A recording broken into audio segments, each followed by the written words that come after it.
Ionic और covalent character पे मेरे को आज की क्लास शुरू करनी है। आयोनिक और कोवेलेंट कैरेक्टर के बारे में हमने बहुत थोड़ा चैप्टर पीरियोडिसिटी में बात की थी। अब बॉन्डिंग में क्या बात कर रहे हैं हम, या तो बॉन्ड होता है बच्चों आयोनिक या बॉन्ड होता है कोवेलेंट। आयोनिक टोटल ट्रांसफर से, कोवेलेंट म्यूचुअल शेयरिंग से।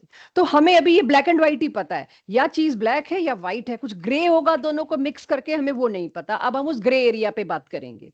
यानी अगर किन्हीं दो एटम्स में कोई इलेक्ट्रोनेगेटिविटी डिफरेंस ना हो, Cl2, Br2, O2, N2, F2, anything जहां दो सेम के बीच बॉन्ड बना है, अगर ऐसी सिचुएशन आई, क्या इन दोनों में कोई इलेक्ट्रोनेगेटिविटी डिफरेंस है? बिल्कुल नहीं। नो इलेक्ट्रोनेगेटिविटी डिफरेंस मतलब बॉन्ड इज 100% कोवेलेंट, वो प्योर पूरा कोवेलेंट है।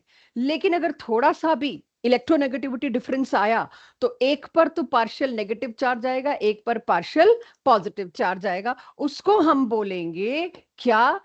थोड़े से चार्जेस इंट्रोड्यूस हुए, थोड़े से चार्जेस इंट्रोड्यूस हुए तो थोड़ा सा आयोनिक कैरेक्टर आना शुरू हुआ। आयन नहीं बना पा रहा, ये बहुत कमजोर चार्ज है। ये इतने कमजोर है कि इनकी वैल्यू देने के बजाय हमने सोचा एक सिंबल दे देते हैं। वैल्यू तो इतनी कम है कि दिक्कत हो गई नापने में, तो इनको कहा गया पार्शियल चार्जेस या पार्शियल आयोनिक कैरेक्टर। बहुत थोड़ा सा आयोनिक कैरेक्टर हमने इसमें डेवलप करने की कोशिश की, प्रोड्यूस हुआ। तो थोड़ा सा जो आयोनिक कैरेक्टर प्रोड्यूस हुआ, तो अब मैं इसको प्योर कोवेलेंट तो नहीं कह सकती है, तो ये थोड़ा सा आयोनिक और काफी सारा कोवेलेंट। और जैसे जैसे इलेक्ट्रोनेगेटिविटी डिफरेंस बढ़ता गया, वैसे वैसे ज्यादा आयोनिक की तरफ बढ़ते गए। तो HF भी कोवेलेंट है बच्चों, बट इसमें कंसिडरेबल आयोनिक कैरेक्टर है, क्योंकि ये पार्शियल नेगेटिव काफी बड़ा था, बट इतना बड़ा भी नहीं था कि बॉन्ड को मैं आयोनिक कह सकूं। राइट? तो पार्शियल आयोनिक कैरेक्टर। अब ये पार्शियल वर्ड हटा देंगे और पूछेंगे इन तीनों कोवेलेंट बॉन्ड में आयोनिक कैरेक्टर किसमें ज्यादा है? तो सी द स्टेटमेंट। राइट? इन तीनों बड़ी कार में सबसे छोटी कार कौन सी है? ये वही बात हुई। आप पहले तो कह रहे हो तीनों कार बड़ी हैं, फिर उसमें कह रहे हो छोटी कौन सी है। तो वही ये सिचुएशन है, तीनों कोवेलेंट बॉन्ड्स में कौन सा आयोनिक ज्यादा शो करता है आयोनिक कैरेक्टर, तो वो अब आप लोग बड़े आराम से दिखा सकते हैं। राइट?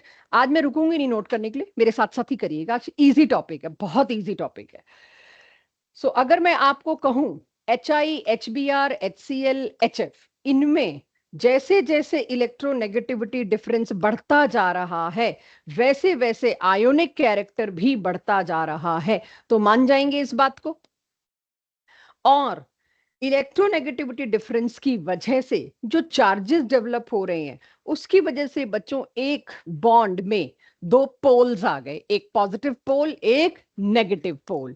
जब दो पोल्स आ जाते हैं तो उस चीज को, जैसे अर्थ इज पोलर, अर्थ को पोलर कहा जाता है, वो सोसाइटी, वो जगह जहां रिलीजन के बेसिस पे दो पोल बने हुए हैं, एक ये हिंदू पोल है, एक ये मुस्लिम पोल है, तो हम कहते हैं वो सोसाइटी पोलराइज हो चुकी है। कि अलग साइड में सारे हिंदू बैठे हैं, अलग साइड में सारे मुस्लिम बैठे, तो that society is highly polar, divided है बुरी तरह। तो अगर चार्जेस डेवलप हो रखे हैं, मतलब उनकी इलेक्ट्रॉन डेंसिटी डिवाइडेड है बुरी तरह। सारे इलेक्ट्रॉन फ्लोरीन की साइड खिसके हुए, हाइड्रोजन को थोड़ा सा एक्सक्लूड कर रखा है। तो कैन आई से this is also polarity order? तो पोलैरिटी का ऑर्डर है, ये हाईली पोलर बॉन्ड होगा। क्योंकि अब मेरा चैप्टर बॉन्ड है, तो बॉन्ड से रिलेटेड कुछ भी टर्म आपने पहले भी सुनी होगी, इसको दोबारा करेंगे। तो अगर कोई मेरे को कहे इलेक्ट्रोनेगेटिविटी डिफरेंस से हम आयोनिक कैरेक्टर निकाल सकते हैं, उसका बेटर सोफिस्टिकेटेड वर्ड क्या होगा? इलेक्ट्रोनेगेटिविटी डिफरेंस से हम उस बॉन्ड की पोलैरिटी निकाल सकते हैं। राइट? तो इलेक्ट्रोनेगेटिविटी डिफरेंस किस ऑर्डर में इंक्रीज हुआ दिख गया? सेम ऑर्डर में पोलैरिटी भी इंक्रीज होगी। तो आज के बाद हम कहीं भी पोलैरिटी वर्ड का इस्तेमाल करें तो आपको पता होना चाहिए टॉपिक किस बारे में आना है। ठीक है? सो ठीक है, आयोनिक कैरेक्टर का अंदाजा तो आ गया, लेकिन क्या कोई तरीका है जिससे हम और बेटर क्लैरिटी दे पाए? कितना आयोनिक? ठीक है, ज्यादा और कम, बट कितना, कुछ आजू बाजू पहुंच पाए हम। तो ये हमने पीरियोडिसिटी चैप्टर में भी किया था, बट पता था तब उतना टेस्टफुल नहीं हो पाता, क्योंकि तब आपको बॉन्ड नहीं पता होता। अगर इलेक्ट्रोनेगेटिविटी डिफरेंस बहुत कम है, 0.2, और ये केस है कार्बन और हाइड्रोजन का, नाम मात्र इलेक्ट्रोनेगेटिविटी डिफरेंस है, कितना परसेंटेज कैरेक्टर आयोनिक की है? 1। यानी कोवेलेंट की कितनी है 99। 99 को तो 100 ले सकते हैं ना हम लोग, तो ये तो पूरा ही कोवेलेंट। तभी ऑर्गेनिक केमिस्ट्री कार्बन हाइड्रोजन के जितने कंपाउंड्स हैं ऑल विल बी आंख बंद करके कोवेलेंट। इलेक्ट्रोनेगेटिविटी डिफरेंस ही नहीं अलाउ करता उनमें, इतना सा भी चार्ज आए 99% तो वो पूरा का पूरा कोवेलेंट हुआ पड़ा है। 1% को क्या ही देख लोगे आप। अगर आयनिक इलेक्ट्रोनेगेटिविटी डिफरेंस 0.6 हुआ, सी द परसेंटेज, 50% वाला आपको याद होना चाहिए। आपसे पूरा टेबल कोई नहीं एक्सपेक्ट कर रहा, आपको ये पता होना चाहिए कब बॉन्ड 50% आयनिक होता है, 50% कोवेलेंट होता है। वो कौन सा इलेक्ट्रोनेगेटिविटी डिफरेंस है, अप्रोक्सीमेट है ये सारे, मतलब एकदम एग्जैक्ट नहीं है बट अंदाजन है 1.9 के आसपास। और अगर मेरे पास 2.8 डिफरेंस आ गया तो कितना 86, 3 से ऊपर आ गया तो वो हो जाएगा आपका आयोनिक। 3 से ऊपर आते ही वही 95, 97, 99% आयोनिक हो जाने हैं, जैसे NaCl। आप Na और Cl की इलेक्ट्रोनेगेटिविटी देखेंगे 3 से ऊपर है, तो 3 से ऊपर आते ही 100% आयनिक कैरेक्टर शुरू। तो ये 50% वाली वैल्यू आपको पता होनी चाहिए। यानी जहां भी आप इलेक्ट्रोनेगेटिविटी डिफरेंस 2 के आसपास देखेंगे, पक्का आपको आयनिक कैरेक्टर 50%, कोवेलेंट कैरेक्टर 50% मिलेगा। ये आपके लिए रिपीट है, जिन्होंने पीरियोडिसिटी चैप्टर लगाया उन्होंने तब भी नोट किया होगा, it's a repetition. But anyways, अब एक स्केल हमने पीरियोडिसिटी चैप्टर में पढ़ा था और उसके हिसाब से वैल्यूज कोट करके आंसर भी निकाला था। ऑब्जेक्टिव क्वेश्चन मेरे टेस्ट में भी था, कर चुके हैं, बट ठीक है भूल जाते हैं, अभी तो नया नया सिलेबस चल रहा है हमारा। साइंटिस्ट पॉलिंग जिन्होंने इलेक्ट्रोनेगेटिविटी वैल्यूज दी, एनीथिंग गुड से छूट गया हो तो स्पीड बढ़ाइएगा, साथ साथ नोट करने की भी। पॉलिंग ने कहा जब मैं इलेक्ट्रोनेगेटिविटी वैल्यू दे रहा हूं तो मेरे पास एक बहुत बड़ी पावर है, मैं आयनिक कैरेक्टर निकालने की, परसेंटेज निकालने की भी एक कुछ कोशिश कर सकता हूं। तो he gave us a formula new to you, ये मैंने पहले नहीं लिखवाया आपको, ये पहली बार है आपके लिए। किसी भी बॉन्ड में अगर आपको परसेंटेज आयनिक कैरेक्टर निकालना है तो आप कैसे निकालते हैं, 18 मल्टीप्लाइड बाय ब्रैकेट में XA capital cursive XA minus XB। इसका क्या मतलब है, electronegativity of A, electronegativity of B, यानी ब्रैकेट के अंदर क्या पुट किया है, इलेक्ट्रोनेगेटिविटी डिफरेंस, दोनों के बीच का जो डिफरेंस है इलेक्ट्रोनेगेटिविटी का वो है। तो XA माइनस XB का मतलब है electronegativity difference raise to power 1.4। I don't know ये कैसे सॉल्व करेंगे आप, पावर 1.4। तो जो लोग सॉल्व कर सकते हैं यानी मैथ्स, उनके पास ये फॉर्मूले का यूसेज क्वेश्चन बैंक में आ सकता है। जिनके पास मैथ्स है वो इसको सॉल्व करने लायक है। तो कभी पूछा गया तो अक्सर ये पूछा जाता है अकॉर्डिंग टू पॉलिंग स्केल या हेने स्मिथ, दोनों से आसपास ही आएगा आंसर, थोड़ा फर्क है। No values are exact. ये इलेक्ट्रोनेगेटिविटी वैल्यू क्या थी जब मैंने बताया था, they are not exact values, they are values approximately. Fluorine को 4 बना दिया और उसके मुकाबले बाकियों को लिया, तो ये कोई एब्सोल्यूट वैल्यू नहीं है। एब्सोल्यूट वैल्यू होती है अगर मेरे को आपकी हाइट नापनी है तो आप मेरे सामने फिजिकली हैं और आपकी हाइट नापी जाएगी, ये होगा एब्सोल्यूट वैल्यू।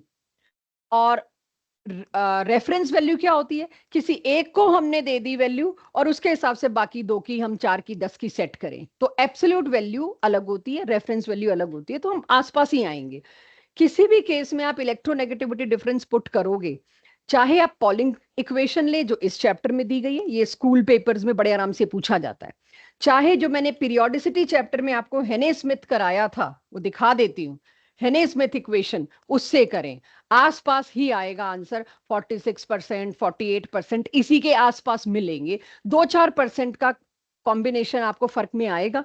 वो आप कैसे देखेंगे, आपको 4 ऑप्शन जो दिए जाएंगे वो इसी तरह के दिए जाएंगे, 40s में एक ही होगी, एक 50s में वैल्यू होगी, एक 30s में होगी, कि आपका 45 भी आए तो भी आप सही चूज कर पाए हेने स्मिथ से या पॉलिंग से। तो ये हमेशा ये सेम क्वेश्चन है जो मैंने रिपीट किया है यहाँ पे, ये पीरियोडिसिटी में सेम क्वेश्चन कराया था, इस स्लाइड वहीं से उठा ली मैंने कि सबके पास। सो अब अगर मैं इलेक्ट्रोनेगेटिविटी डिफरेंस को सोचूं, मेरे से कोई क्वेश्चन कैसा पूछ सकता है, ये तो बड़े प्रिडिक्टेबल क्वेश्चन है, हर कोई घिस के आ रहा है इस क्वेश्चन को।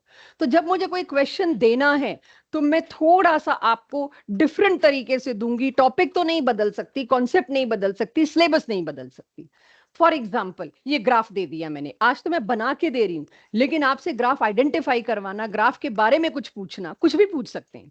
अब जस्ट फॉर योर इंफॉर्मेशन, एक इंटीजर टाइप क्वेश्चन हमको प्लांट करना है। ऐसे आ रहे हैं लेटेस्ट क्वेश्चन जो आप कभी सोचते भी नहीं हो कि इससे भी क्वेश्चन आ सकता है। इलेक्ट्रोनेगेटिविटी डिफरेंस पूरे सिलेबस का लीस्ट प्रेफर्ड टॉपिक है, कभी कोई रिवाइज करे। लीस्ट प्रेफर्ड, इतना कुछ आ जाता है कि हमें इलेक्ट्रोनेगेटिविटी डिफरेंस तो कोई प्रॉब्लम ही नहीं आती कभी। ये हमारे लीस्ट प्रेफर्ड टॉपिक्स में, और उस पे मैंने एक ग्राफ दे दिया। अब सोचो, ये ग्राफ किसी बुक में नहीं मिलना आपको, ये कोई टेक्स्ट बुक सिलेबस नहीं है, ये उसी वक्त किसी ने क्वेश्चन में बना दिया ग्राफ। अब क्या बनाया, परसेंटेज आयनिक कैरेक्टर, और इधर क्या बनाया, इलेक्ट्रोनेगेटिविटी डिफरेंस, राइट। इधर को एक्स या वाई कुछ दे दिए, 50 नहीं दिया आपको, और आपको साफ दिखा रखा है ग्राफ के एग्जैक्ट बीच में है हम, राइट। 100 बता रखा है, 0 बता रखा है।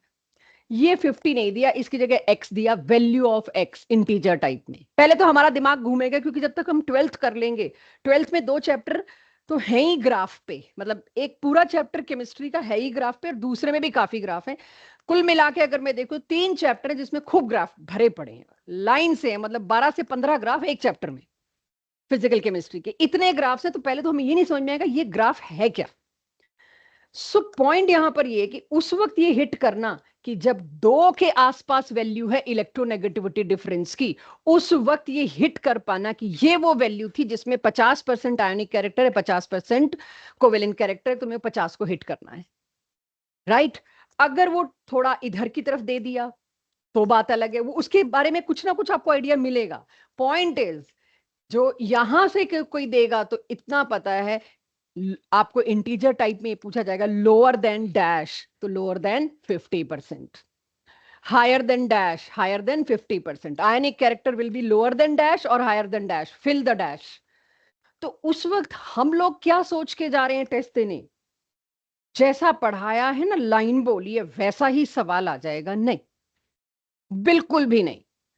आपको सवाल देने का तरीका इतना डिफरेंट होगा कि आपको पहले तो हिट करेगा, सोचना पड़ेगा ये आ गया, और मैं एक ही चीज छोड़ के आया था पूरे चैप्टर से, इलेक्ट्रोनेगेटिविटी डिफरेंस पे कौन ही पूछेगा पीरियोडिसिटी चैप्टर में, जहां आयोनाइजेशन एंथैल्पी और गेन एंथैल्पी मौजूद है। This is how we are being trapped these years. ये पैटर्न बदला जिसकी वजह से लोग परेशान होते हैं। पेपर बहुत टफ आया था, बट सारा एनसीईआरटी से था, डुएबल था। एनसीईआरटी ने बस इतना बोल रखा है 1.9 डिफरेंस पे 50% होगा। अब कहते तो लोग हैं एनसीईआरटी से, सबसे बड़ा धोखा है। कहां दे रखा है ग्राफ, कहां दे रखा है सवाल? कहीं नहीं। It will come in some discussions, or it will come in our daily test or chapter test or PCM test or revision test वगैरह वगैरह।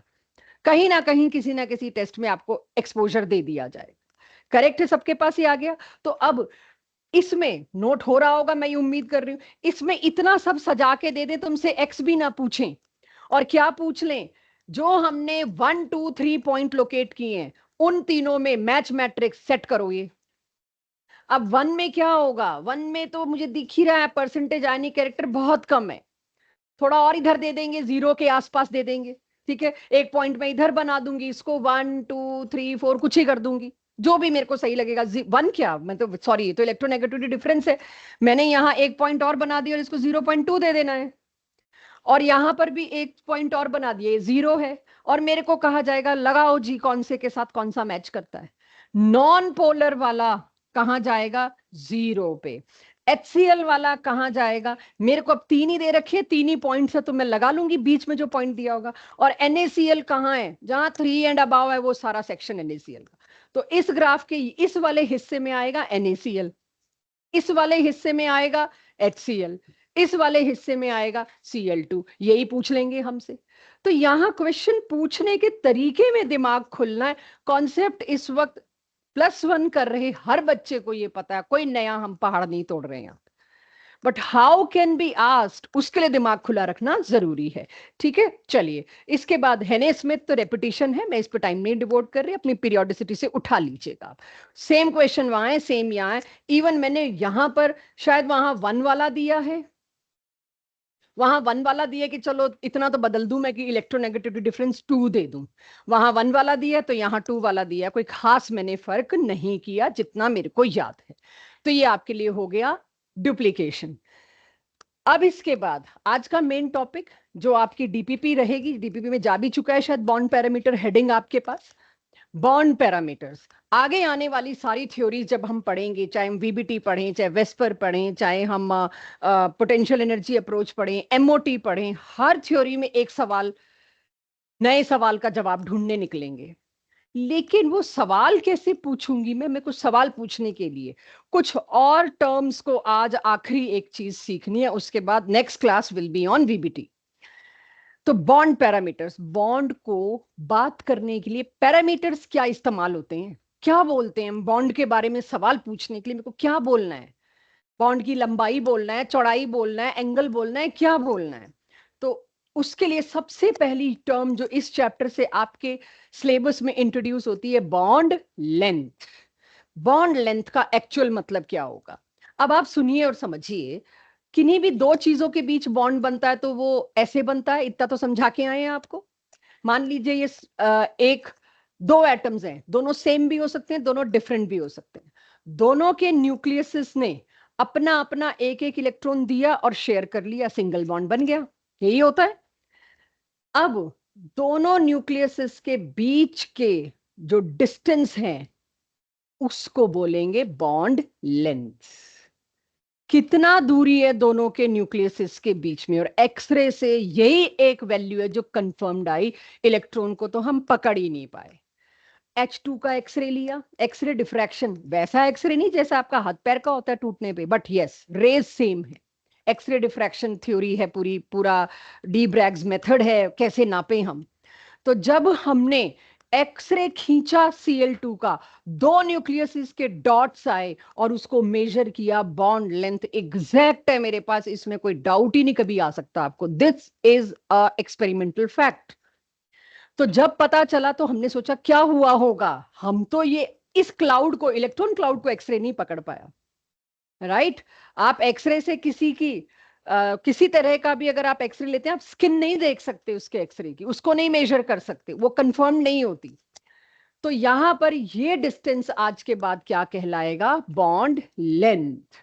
बॉन्ड लेंथ को बड़ा और छोटा करने में कौन से फैक्टर्स डिसाइडर होते हैं, यहां से शुरू हो गए आपके अच्छे सवाल जवाब। बॉन्ड लेंथ में कौन से फैक्टर्स रोल प्ले करते हैं बॉन्ड लेंथ को डिसाइड करने में। अगर एटम्स बड़े बड़े हैं दो ज्वाइन करने वाले, तो उनके न्यूक्लियस उतने ही दूर होंगे, न्यूक्लियस दूर होंगे तो उनको ज्वाइन करने वाली लाइन उतनी ही लंबी बनेगी, लाइन उतनी ही लंबी बनेगी तो बॉन्ड लेंथ भी उतनी ही लंबी होगी। क्विकली नोट इट, आ गया सबके पास।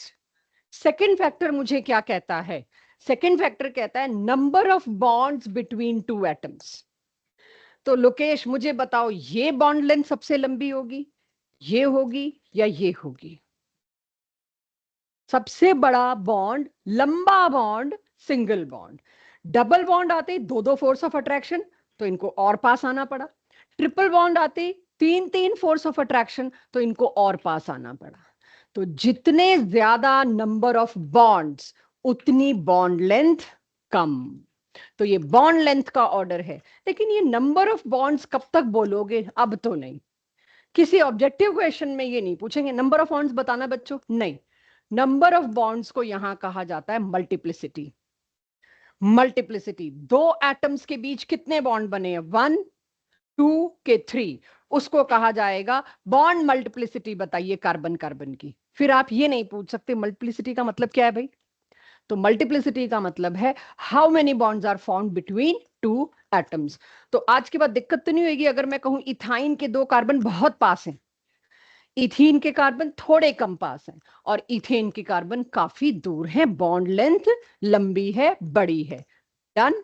तीसरा लिख लीजिए, सिर्फ अगली थ्योरीज में हाइब्रिडाइजेशन आएगा, उससे भी पता चलेगा। अभी आपको हाइब्रिडाइजेशन वर्ड पता ही नहीं है। Hybridisation later in this chapter, 2 line छोड़ दीजिएगा बस, वो 2 लाइन में हम आपको एक ट्रेंड दे देंगे, पूरा आगे चलना यही है, राइट। तो बॉन्ड पैरामीटर में पहला पैरामीटर मैंने सेटिस्फाई किया यहां पे, वो क्या था, बॉन्ड लेंथ। ठीक है, अगला बॉन्ड एनर्जी, नोट करना जरा इसको, जितना दिख रहा है उसे नोट करिए। अब आपके पास आता है बॉन्ड एनर्जी। बॉन्ड एनर्जी क्या है, जितना आपने नोट किया होगा उसके साथ साथ अब सुनिए। Energy released when 1 mole of bond is formed. हर जगह मोल आएगा, कोई डेफिनेशन आज के बाद बिना मोल के नहीं होगी, क्योंकि पर मॉलिक्यूल पर एटम गया जमाना। लेटेस्ट सारा का सारा मोल पे चलेगा। यानी अगर किन्हीं भी दो एटम्स के बीच बॉन्ड बन रहा है तो आप तो क्या सोचोगे, मैं अभी आपको कहूं जी इसमें 100 किलो जूल एनर्जी रिलीज हुई। बॉन्ड बनना मींस फोर्स ऑफ अट्रैक्शन का introduction, force of attraction coming into the play. और जब भी फर्स्ट चैप्टर से सेट कर रहे हैं हम, जब भी फोर्सेस ऑफ अट्रैक्शन आएंगे एनर्जी रिलीज होगी। तो बॉन्ड एनर्जी हमेशा रिलीज्ड है, बॉन्ड बन रहा है तो एनर्जी रिलीज होगी। तो यहां बात सारी ये आती है, ए और बी के बीच जो बॉन्ड बन रहा है ना, उसमें एनर्जी 100 किलो जूल रिलीज हुई। इट इज नॉट एक बॉन्ड, हमेशा आप देखेंगे 100 किलो जूल पर मोल। अगर एक मोल बॉन्ड बना उस एनर्जी को हम गिन पाए और वो थी 100 किलो जूल। लेकिन एज वी ऑल नो बच्चे डिस्ट्रक्टिव ज्यादा होते हैं, तोड़ना ज्यादा पसंद है एज कंपेयर टू बनाना। तो इसकी एक और डेफिनेशन आप याद रख सकते हैं, एक मोल बॉन्ड को तोड़ने में कितनी एनर्जी लगेगी वो भी बॉन्ड एनर्जी ही है। बनने में जितनी रिलीज हुई तोड़ने में उतनी ही खपत होगी, तो उसको कहते हैं बॉन्ड एनर्जी। अगर बॉन्ड एनर्जी ज्यादा है इसका मतलब फोर्सेस ऑफ अट्रैक्शन ज्यादा है, इसका मतलब बॉन्ड की स्ट्रेंथ भी ज्यादा है। क्लियर? अब बॉन्ड स्ट्रेंथ या बॉन्ड एनर्जी एक ही बात है, आज के बाद सोचना नहीं, बॉन्ड एनर्जी ज्यादा बॉन्ड स्ट्रेंथ ज्यादा, बॉन्ड एनर्जी कम बॉन्ड स्ट्रेंथ कम। कमजोर बॉन्ड है भाई, एनर्जी ही कम है, आसानी से टूट जाएगा, इसलिए बॉन्ड कमजोर है। सबसे पहला फैक्टर कौन डिसाइड करता है कि बॉन्ड स्ट्रेंथ ज्यादा होगी कि कम, बॉन्ड एनर्जी ज्यादा होगी कि कम? साइज। जितने छोटे साइजेस होंगे बच्चों, छोटा साइज, ये लाइन छोटी बनेगी, बड़ा साइज, ये लाइन बड़ी बनेगी। न्यूक्लियस जितने दूर होते जाएंगे उतनी ही बॉन्ड में क्या होगा, बॉन्ड लेंथ लंबी होती जाएगी। बट हम बॉन्ड लेंथ तो पढ़ नहीं रहे, लेकिन न्यूक्लियस अगर दूर होता जा रहा है तो ये जो यहां इलेक्ट्रॉन शेयर करके बैठे हैं ना, इनके ऊपर लगने वाला फोर्स ऑफ अट्रैक्शन भी कमजोर होता जाएगा। पकड़ कमजोर हो जाएगी इलेक्ट्रॉन्स पे न्यूक्लियस की, दूर हो जाएंगे उससे कि इनको पकड़ के रखे, टूट ना जाए बॉन्ड हमारा, कि बाहर से जरा एनर्जी आई और बॉन्ड टूट गया। तो जितना छोटा साइज होगा उतना स्ट्रॉन्ग बॉन्ड होगा, उतनी बॉन्ड एनर्जी ज्यादा। रिलीज्ड या एब्जॉर्ब्ड, ये आपको पता होना चाहिए। रिलीज्ड कब? जब बनता है। एब्जॉर्ब्ड कब? जब टूटता है। वो आप फिल इन द ब्लैंक्स करेंगे। सो स्मॉल साइज मतलब हाई बॉन्ड एनर्जी। यही वजह है सवाल पूछा जाता है, कार्बन के मिलियंस ऑफ कंपाउंड क्यों हैं? क्यों मेरे को लेके आना पड़ गया एक अलग सब्जेक्ट ऑर्गेनिक केमिस्ट्री? क्योंकि carbon carbon single bond is strongest possible bond on earth. और इसी पे आज क्लोज होगी ये वाला पूरा, कि ये बहुत इंपॉर्टेंट चीज है। इतने छोटे में बात नहीं करूंगी इसके बारे में। सबसे स्ट्रॉन्ग बॉन्ड कोई सिंगल पूछे आपसे तो कार्बन कार्बन। यही तो कैटिनेशन था। क्या था कैटिनेशन? Self linkage. जितना अच्छा कार्बन और कार्बन का सिंगल बॉन्ड है उसके मिलियंस ऑफ कंपाउंड बन गए। कार्बन का ही ग्रुप मेंबर है, जस्ट उसके नीचे सिलिकॉन, उसका बॉन्ड भी तो उतना ही अच्छा होगा, वो भी तो टेट्रावेलेंसी है। आप देखें आपके 10th क्लास में बोला गया है क्यों कार्बन के मिलियंस ऑफ कंपाउंड है, आपने 2-3 रीजन दिए होंगे, एक टेट्रावेलेंसी, एक कैटिनेशन, और एक दिया होगा मल्टीपल बॉन्डिंग, शायद, पता नहीं। सो स्मॉल साइज ठीक है। सो यहां पर आप एक चीज ये सोच लीजिए कि अगर कार्बन और कार्बन के बीच सिंगल बॉन्ड सबसे ज्यादा स्ट्रॉन्ग है, उसके मिलियंस ऑफ कंपाउंड बन गए, शायद सिलिकॉन सिलिकॉन के भी बनते हो। नहीं, क्यों? ये उतना स्ट्रांग नहीं है। क्यों स्ट्रांग नहीं है? दोनों सिंगल, दोनों के दोनों सेम ग्रुप के, सब कुछ सेम, बट एक बहुत बड़ा फर्क क्या आ गया यहां पर? साइज। साइज इतना बड़ा था सिलिकॉन का कि जो बॉन्ड है वो लंबा हुआ। अब लंबा होने से क्या होगा? न्यूक्लियस से दूर हो गए इलेक्ट्रॉन्स, पकड़ कमजोर हुई। लेकिन फिर भी जो मिट्टी मैंने लास्ट क्लास में आपको बोली थी सिलिका, उसमें सिलिकॉन है, बट सिलिकॉन सिलिकॉन बॉन्ड नहीं है। It is not silicon silicon bond. तो इसलिए बता रही हूँ, कल को आप ये सोचो नहीं ये भी तो बहुत स्ट्रॉन्ग बॉन्ड है, देखिए आप मिट्टी जलती ही नहीं है। So it is not silica, it is silicon silicon bond. तो साइज का रोल समझ आ गया? राइट, बॉन्ड स्ट्रेंथ वीक होगी बड़े साइजेस में। तो आज के बाद देखना, बड़े साइजेस वाले मॉलिक्यूल ज्यादा रिएक्टिव होंगे, उनके रिएक्शन ज्यादा पढ़ने होंगे आपको, वो हमेशा संभालने मुश्किल होंगे, बॉन्ड बहुत जल्दी टूट जाता है। तो अगर संभालना भी है तो मेरे को बहुत ठंडे टेम्परेचर पे रखना पड़ेगा, बॉन्ड कहीं टूट ना जाए। ठीक है, मल्टीप्लिसिटी में मैंने बॉन्ड एनर्जी का ऑर्डर लिखा है। क्या आप एग्री करते हैं पॉइंट बी से? मल्टीप्लिसिटी में मैंने बॉन्ड एनर्जी का ऑर्डर लिखा है। अगर दो एटम्स के बीच 3 बॉन्ड है, वो बहुत पास होंगे, बहुत पास होंगे, मतलब strong forces of attraction on the shared electrons. तो वो बॉन्ड तोड़ना मुश्किल है। ऑब्वियसली ये 3 हाथ पकड़ रखे हैं, 2 हाथ पकड़ रखा है, ये 1 हाथ पकड़ रखा है। तो किसको तोड़ना मुश्किल होगा? ऑफ कोर्स ट्रिपल बॉन्ड को। उसके लिए ज्यादा एनर्जी लानी पड़ेगी। Bond energy of triple bond is high as compare to double, and double की high as compare to single. ऊपर मैंने सिंगल सिंगल बॉन्ड की कंपेयर की थी, यहां मैं ट्रिपल, डबल और सिंगल की कंपेयर कर रही हूं। Noted everybody? Lone pairs, something new, something interesting. I need everybody to be here. बाद में नोट करना तीसरे फैक्टर का, पहले दो तो हो जाने वाले थे। तीसरा फैक्टर मेरे पास क्या है? Lone pairs. अब लोन पेयर्स की अगर मैं बात करूं तो मुझे ये पता है होता क्या है। लास्ट क्लास में मैं लोन पेयर सेट कर रही थी, सारी बेसिक टर्मिनोलॉजी सेट हुई है लास्ट 2 क्लासेस और आज में। आज के बाद आप समझ लीजिएगा 25% चैप्टर ओवर हो गया। अब तो ऊपर थ्योरीज खड़ी करनी है, नींव तो बन गई मेरी। 2 फ्लोरीन के बीच, 2 ऑक्सीजन के बीच, 2 नाइट्रोजन और 2 कार्बन, कौन सा बॉन्ड सबसे ज्यादा स्ट्रांग होना चाहिए अब तक के पढ़े हुए फैक्टर्स के हिसाब से? ये है carbon, nitrogen, oxygen, fluorine. Fluorine fluorine क्यों होना चाहिए? छोटा साइज, जो शेयर्ड इलेक्ट्रॉन्स हैं 2, उस पे न्यूक्लियस की पकड़ बहुत तगड़ी होगी। तो इस वजह से ये बॉन्ड लेंथ सबसे छोटी होगी। ये एक फैक्ट है, कोई मैं आपको फंसा नहीं रही कि आपसे ट्रैप में डाल रही हूं, आप फंसो, झूठ बोलो, गलत बोलो, नहीं। फ्लोरीन फ्लोरीन का बॉन्ड बहुत छोटा होगा। उस वजह से मैं एक्सपेक्ट क्या करूंगी? मैं एक्सपेक्ट करूंगी ये बॉन्ड क्योंकि छोटा है, ऊपर आपने बताया स्ट्रांग हो, फेयर। ऑक्सीजन ऑक्सीजन उससे थोड़ा सा कम छोटा, राइट? तो क्योंकि उसका साइज भी छोटा ही है। फिर इधर आई नाइट्रोजन, नाइट्रोजन इसकी बॉन्ड लेंथ भी कार्बन से तो तीनों ही छोटे हैं साइज में, तो तीनों की बॉन्ड लेंथ छोटी होनी चाहिए। बॉन्ड लेंथ छोटी मतलब न्यूक्लियस पास, न्यूक्लियस पास मतलब बीच में जो इलेक्ट्रॉन की दीवार है ना, वो दोनों ने कस के पकड़ रखी है, छोड़ नहीं रहे, उस दीवार को तोड़ नहीं सकते आप। इसके पास कितने लोन पेयर? इसके पास कितने लोन पेयर? लोन पेयर कितने? धैर्य, अभिवीर, आकाश, लोन पेयर कितने? कार्बन कार्बन सिंगल बॉन्ड, इधर भी बने हुए होंगे सिंगल बॉन्ड, कितने लोन पेयर्स? धैर्य, 0। तो जैसे बाकी चीजें जोर से बोलते हैं भी जोर से बोलो, क्या प्रॉब्लम है? गलती तो होगा, होने दो, बट कॉन्फिडेंस दोनों चीजों में बराबर रखो। 0 लोन पेयर्स, कोई लोन पेयर नहीं है। अब जब मैं ये बात पे आती हूं कि भाई बॉन्ड कौन सा सबसे स्ट्रांग होगा, अगर सीसी बॉन्ड सबसे स्ट्रांग था, उसके मिलियंस ऑफ कंपाउंड थे, इसके तो 10 मिलियन होने चाहिए थे।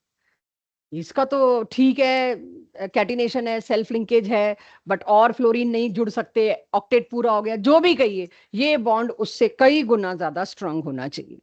बट एक प्रॉब्लम होगी, वो प्रॉब्लम क्या? ये 2 फ्लोरीन पहले ही बहुत छोटे हैं, हाइड्रोजन के बाद इन्हीं का नंबर है, और फिर उसको तुमने बहुत पास ला दिया।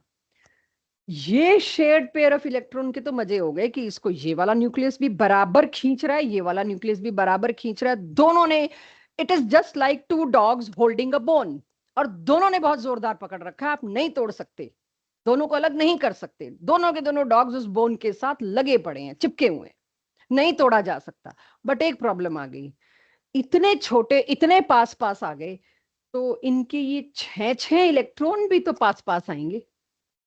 एटम पास आया तो उसके साथ उसकी जो एसेसरीज है वो भी पास पास आएंगी। 6 electron 1 fluorine, 6 electron another fluorine, दोनों फ्लोरीन इतने पास आ गए, कितने इलेक्ट्रॉन आसपास आ गए? 12 इलेक्ट्रॉन इतने से डिस्टेंस पे। जो इंटर इलेक्ट्रॉनिक रिपल्शन हुआ, इस पे 6 नेगेटिवली चार्ज इलेक्ट्रॉन, इस पे 6 नेगेटिवली चार्ज इलेक्ट्रॉन। इतना स्ट्रॉन्ग इंटर इलेक्ट्रॉनिक रिपल्शन हुआ, आज तक हम फ्लोरीन को रूम टेम्परेचर पे ला नहीं पाए। इट्स अ बॉम्ब, ये एक्सप्लोड होता है। आप लेके आओ रूम टेम्परेचर पे, रूम टेम्परेचर पे आने से पहले ही इसका तो रिपल्शन जबरदस्त, and it explode like anything. और बहुत माइनस टेम्परेचर पे मैं ले जाऊं तो जबरदस्ती रोका हुआ है कि तुमको अंदर ही रहना पड़ेगा, झेलो रिपल्शन, हम दे रहे हैं एनर्जी। जैसे गैस को जबरदस्ती आप लिक्विफाई करते हो या सॉलिडिफाई भी कर सकते हो, गैस है, राइट। दोनों के फ्लोरीन के साइज के छोटे होने की वजह से बॉन्ड लेंथ हुई बहुत छोटी। बॉन्ड लेंथ छोटी होने की वजह से 6 electron each, 3 lone pair each came close and created huge inter electronic repulsion. पूरी 12th निकल जाएगी, तुम्हारे पास F2 के रिएक्शन नहीं आएंगे, क्योंकि तुम लोगों को वो रिएक्शन नहीं पढ़ाए जा सकते या नहीं पढ़ाते किसी को भी जो ड्रास्टिक कंडीशन में मेंटेन होते हैं। पॉसिबल ही नहीं है वो हम आपको पढ़ा पाए, वो आपका सिलेबस ही नहीं है। F2 का कोई रिएक्शन 2 साल में आप नहीं देखने वाले, बिकॉज इसको नॉर्मल लैब पे ला ही नहीं सकते आप। It has to be dealt at such a lower temperature, तब बाकी सारी चीजें, सारी की सारी चीजें सॉलिड हो जाती हैं। क्या करोगे? जहां तुम F2 को जिंदा रख सकते हो वहां बाकी सब फ्रीज हो जाता है। तो there is no way I can react it. उसके बाद बारी आती, और आप तो F2 सोच रहे हैं, Cl2 क्लोरीन गैस, उससे तो मैंने ब्लास्ट किया हुआ है अपनी लैब में, पूरी एक रैक उड़ाई है। अपने आप को भी जलाया, वो बात अलग है, पूरा हाथ जला मेरा, क्योंकि Cl2 को हैंडल कर रही थी और ध्यान नहीं दिया, थोड़ी सी केयरलेसनेस हुई। फाइनल एग्जाम के practicals, graduation chemistry honours, Cl2 deal हो रहा था, और वो थोड़ा सा मुझसे फास्ट हो गई कोई चीज, उसमें थोड़ा सा, जिसे कहते हैं बहुत माइन्यूट सा, इट एक्सप्लोडेड, पूरी रैक उड़ी। सो अलग सारा रिएक्शन मिक्सचर मेरे हाथ पे, मेरा हाथ जला पूरा, फर्स्ट एड वगैरह किया गया, जो भी था वट। सो Cl2 ही इतनी खतरनाक है। वाई? Cl के बीच में जो सिंगल बॉन्ड है, उस दिन से याद हो गया मेरे को ये, कि ये मेरे को कभी भूलना नहीं है। जो ये सिंगल बॉन्ड है, इसके चारों तरफ कितने इलेक्ट्रॉन्स को तुमने पास लाके रख दिया? कित 7 नहीं, दोनों के गिनो। 2 Cl लाए Cl2 में, कितने इलेक्ट्रॉन साथ ला दिए, हर एक पे नेगेटिव चार्ज। तुम 2 मैग्नेट के नॉर्थ पोल को पास लाके दिखा दो, वो नहीं पॉसिबल है, और तुम इसकी बात कर रहे हो। सो इतना ज्यादा inter electronic repulsion leads to this bond energy to be very less. तुम रूम टेम्परेचर छोड़ो, तुम 10 डिग्री पे लाओ इसको, उसके लिए वही बहुत है फटने के लिए। वाई? बिकॉज इसको, इसके बॉन्ड को तोड़ने के लिए कोई एनर्जी नहीं चाहिए, ये खुद टूटने को तैयार है। दैट इज वाई इसकी बॉन्ड एनर्जी कम। अच्छा, ओ और ओ में सिंगल बॉन्ड हो, कितने electrons? 8। How many lone pair? मुझे नहीं पता, आप मेरी सेंटेंस को कंप्लीट क्यों नहीं कर रहे हैं, या तो आप, और उसी से मेरे को पता लगता है मेरे को कितनी देर और इसमें गाना गाना है। The way response comes, I shift to next. If response does not come, तो मैं उसी में और लंबा खींचती हूँ। तो आपके रिस्पॉन्स से मुझे पता चलेगा मेरे को और इसे कितना रुकना है, क्योंकि ये चीज लूज तो नहीं कर सकती मैं, ये तो मेरे को 12th तक चाहिए। उसके बाद ऑक्सीजन, ऑक्सीजन में क्या हुआ? 2 lone pairs, again repulsion. Nitrogen, nitrogen में just 1 lone pair, less repulsion. Carbon, carbon में no repulsion at all, only forces of attraction, सबसे स्ट्रॉन्ग बॉन्ड ये बना। तो बॉन्ड स्ट्रेंथ का ऑर्डर अब के साइज से उल्टा गया है। यार बात हो रही है यहाँ सिंगल बॉन्ड की, बात यहाँ ट्रिपल की नहीं हो रही। ट्रिपल में तो लड़ाई खत्म, बात हो रही है अगर इनमें सिंगल बॉन्ड बना तो। ट्रिपल बॉन्ड तो बनता ही है, बट क्यों आपको ऐसा कुछ मिल गया, बनवाया मैंने लुईस डॉट स्ट्रक्चर हाइड्राजीन का, तब कोई पूछ लेगा तो कहोगे हमें तो ट्रिपल ही आता है? नहीं, नाइट्रोजन की बस एक लोन पेयर है बेटा। तो लोन पेयर क्या होता है? वो पेयर जो बॉन्डिंग में पार्टिसिपेट नहीं कर रहा। मैंने नहीं कहा कि ओ सिंगल बॉन्ड जैसी कोई चीज एग्जिस्ट करती है, वो कहीं और बॉन्डेड है। I am comparing only single bonds between these, बाकी ऑटोमेटिकली दूसरी चीजों के साथ वो जुड़े हुए हैं। यस, क्लियर है सबको? एनीवन? कोई और डाउट? हाँ, कहां से? कार्बन की वैलेंस शेल बताओ। 1 2 3 4, ये बॉन्ड बनाए हुए हैं ना इसका ऑक्टेट पूरा करने के लिए। लुईस डॉट्स आपने लास्ट क्लास लगाई थी, उससे पिछली? दोनों क्लासेस जिसने नहीं लगाई, बार बार कहूंगी, वो हर आगे आने वाले पॉइंट में अब गड़बड़ाएगा। लुईस डॉट स्ट्रक्चर की ट्रेनिंग ही ये रही है, हर थ्योरी रोज दुखेगा अब आपको। मैं एक आखिरी बार और बता देती हूं, ये लुईस डॉट स्ट्रक्चर जब आपने किया है, मैं आपसे बात कर रही हूं इस सिंगल बॉन्ड की, they are bonded to each other. Lone pair की प्रैक्टिस आपको क्या कराई, वो पेयर ऑफ इलेक्ट्रॉन जो कभी भी बॉन्ड में पार्टिसिपेट नहीं कर रहे, जैसे कि नाइट्रोजन और नाइट्रोजन। नाइट्रोजन के वैलेंस शेल में कितने इलेक्ट्रॉन्स होते हैं, पहले मैं वो बना लूं, क्योंकि दो लोगों ने कहा है तो बनाना पड़ेगा, but this is going to slow down my speed which is going to be a problem, क्योंकि आप लोग क्लासेस नहीं लगा रहे। क्या दोनों नाइट्रोजन का ऑक्टेट पूरा हो गया? जो जानवी, आर्यमन, दोनों नाइट्रोजन का ऑक्टेट पूरा हो गया? क्या कोई ऐसे इलेक्ट्रॉन बचे जिनको बॉन्डिंग में पार्टिसिपेट करने की जरूरत ही नहीं थी? उसको कहते हैं लोन पेयर।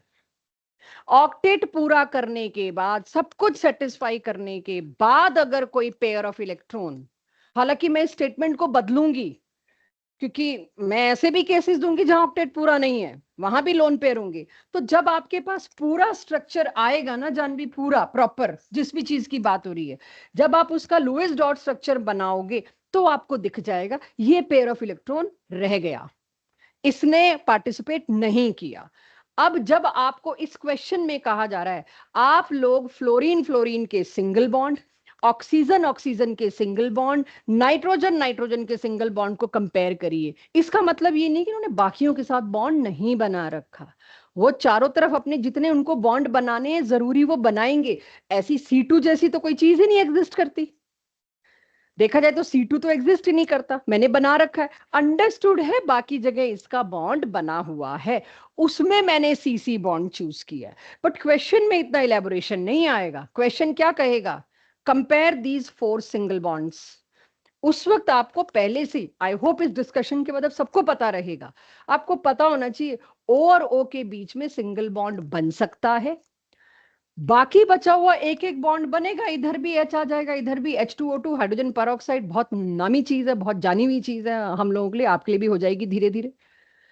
समझ रहे हैं, जहां भी ऑक्सीजन और ऑक्सीजन का सिंगल बॉन्ड बना वो, जहां भी नाइट्रोजन और नाइट्रोजन का सिंगल बॉन्ड बना वो, और जहां भी इसका फ्लोरीन फ्लोरीन का सिंगल बॉन्ड बना वो, उनको कंपेयर करो। अंडरस्टूड इतना? तो जितने ज्यादा लोन पेयर्स दो बॉन्डेड एटम पे, वो उतना तंग करेंगे, और जितना वो तंग करेंगे बॉन्ड एनर्जी उतनी ही कम होती जाएगी, बॉन्ड स्ट्रेंथ भी उतनी ही वीक होती जाएगी। एग्रीड? अब याद रहेगा इस डिस्कशन के बाद सबको, आई होप।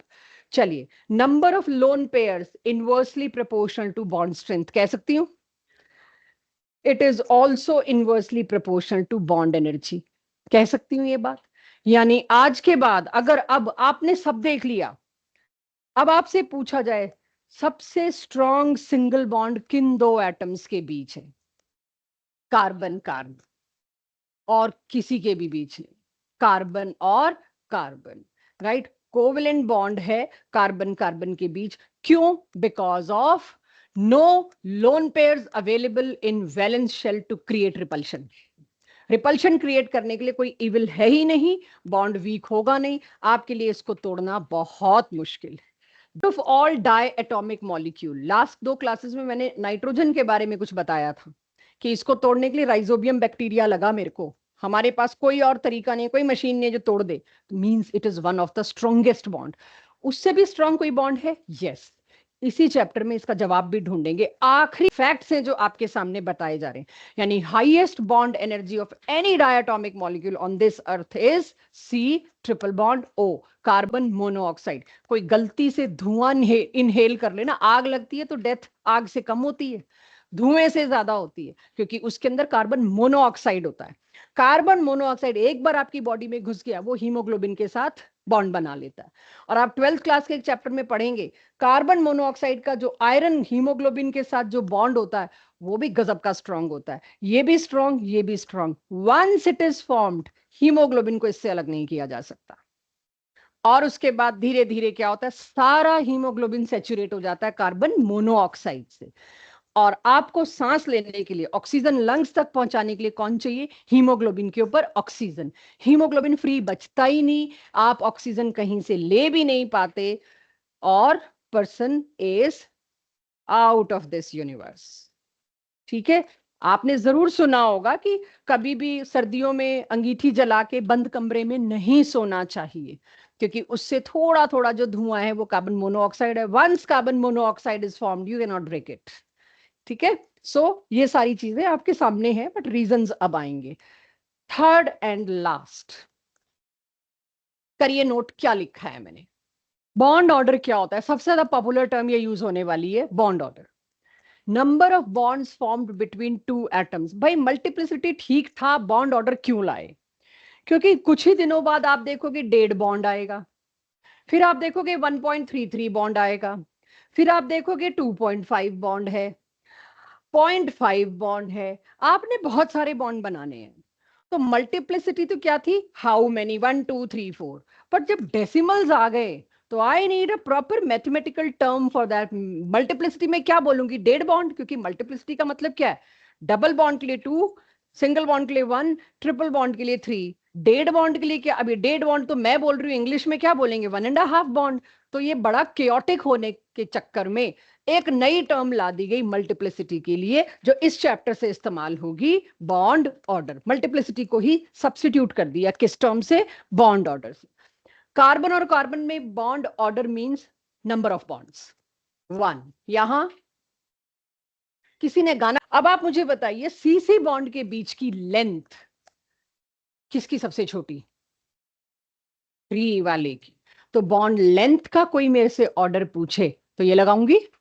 आज की क्लास का अभी तक का पूरा रिवीजन कर रहे हैं और कुछ नहीं। बॉन्ड एनर्जी, अभी चल, किसकी बॉन्ड एनर्जी सबसे ज्यादा? जिसका बॉन्ड ऑर्डर 3। बस अब ये जवाब देना शुरू करो। आप लोग सही कह रहे हो, कार्बन का ट्रिपल बॉन्ड। बट आज की क्लास इसीलिए है कि ट्रिपल बॉन्ड की जगह जल्दी से आपकी आदत पड़ जाए, जिसका bond order 3। Triple bond is class 10th, bond order 3 is class 11th। बस इसीलिए ये तरीका रखा है कि धीरे धीरे बॉन्ड ऑर्डर की आदत डाल लें। जिसका बॉन्ड ऑर्डर 3 है उसकी बॉन्ड लेंथ सबसे छोटी। ईशान, बॉन्ड एनर्जी किसकी सबसे ज्यादा? 3 वाले की, 2 वाले की, 1 वाले की? 3 वाले की। क्यों? क्योंकि ज्यादा, राइट, बिल्कुल सही, क्योंकि वो ज्यादा पास हैं। दोनों न्यूक्लियसेस बहुत पास हैं, बीच में शेयर्ड इलेक्ट्रॉन्स को दोनों बहुत स्ट्रांगली पकड़े हुए हैं। क्लियर हो गया सबको ये? एवरी तीनों का 1 1 1। Dhruv, bond strength. Lokesh, Parth, bond strength. तीनों बच्चे। दिशा, नाइट्रोजन। यस, मेरे को लगा कोई तो भूलेगा लोन पेयर वाली बात को। कोई तो शायद लोन पेयर वाली बात को भूल जाए, क्योंकि अब हम लोन पेयर सजा के देंगे नहीं, ये खुद याद करना होगा। भाई फ्लोरीन फ्लोरीन में बॉन्ड ऑर्डर चाहे तीनों में 1 था, कहीं ये गलतफहमी ना पैदा हो जाए, तीनों में बॉन्ड ऑर्डर सेम है तो बॉन्ड स्ट्रेंथ भी सेम होगी। सॉरी, बॉन्ड स्ट्रेंथ के फैक्टर्स बहुत सारे लिखवा के आई हूं आपको। तीनों में बॉन्ड ऑर्डर सेम है, सिंगल बॉन्ड है जी, बॉन्ड स्ट्रेंथ सेम होगी? नो। बॉन्ड लेंथ सेम होगी? नो। कुछ भी सेम नहीं होगा, सिर्फ मल्टीप्लिसिटी सेम है, बॉन्ड ऑर्डर सेम है बस। बॉन्ड स्ट्रेंथ के तो कितने फैक्टर्स हैं? तो यानी कि covalent character in ionic bond. Fajans ने क्या उल्टी गंगा बहाई, सोचो। टॉपिक क्या चल रहा था? आज हमने शुरू किया परसेंटेज आयोनिक कैरेक्टर। फिर आपको मैंने बताया हेने स्मिथ या पॉलिंग फॉर्मूला, कोई भी यूज करो आ जाएगा। लेकिन हर जगह फॉर्मूला यूज करने के लिए मेरे को क्या मांगना पड़ेगा? पहले तो आप इलेक्ट्रोनेगेटिविटी डिफरेंस दो। अच्छा, बहुतों का पता भी नहीं है हमको इलेक्ट्रोनेगेटिविटी वैल्यू, हर एक का डिफरेंस आपको नहीं दिया जा सकता। क्या कोई और तरीका है जिसमें मैं हजारों कंपाउंड्स में देखते ही बता दूं कौन सा ज्यादा आयोनिक कौन सा कम आयोनिक, बिना इलेक्ट्रोनेगेटिविटी डिफरेंस का खास कुछ डिमांड किए? तो फजांस की जो डेफिनेशन या कॉन्सेप्ट है वो बहुत ब्रॉड है। हमेशा आपके आंसर्स दूसरी चीजों से भी आ पाएंगे। मेरा स्ट्रॉन्ग सजेशन होगा, आज के बाद आपसे कोई percentage ionic character, percentage covalent character की बात करे, please don't land up to the easy part that was electronegativity difference. किस चीज को उठाना चाहिए आपको? फजांस। पूरी 12th भरी पड़ी है इस पे, पूरी 12th, और उसके सारे क्वेश्चन अभी होंगे, हर चैप्टर में मिलेगा आपको। प्लीज इलेक्ट्रोनेगेटिविटी डिफरेंस पे आयोनिक कैरेक्टर अंदाजा लगाना छोड़ देना, क्योंकि जहां आप गलत होंगे आपको पता नहीं होगा। अगर फजान से कर रहे होंगे आप कहीं गलत नहीं होंगे, इलेक्ट्रोनेगेटिविटी से कर रहे होंगे आप कई जगहों पे गलत हो सकते हैं।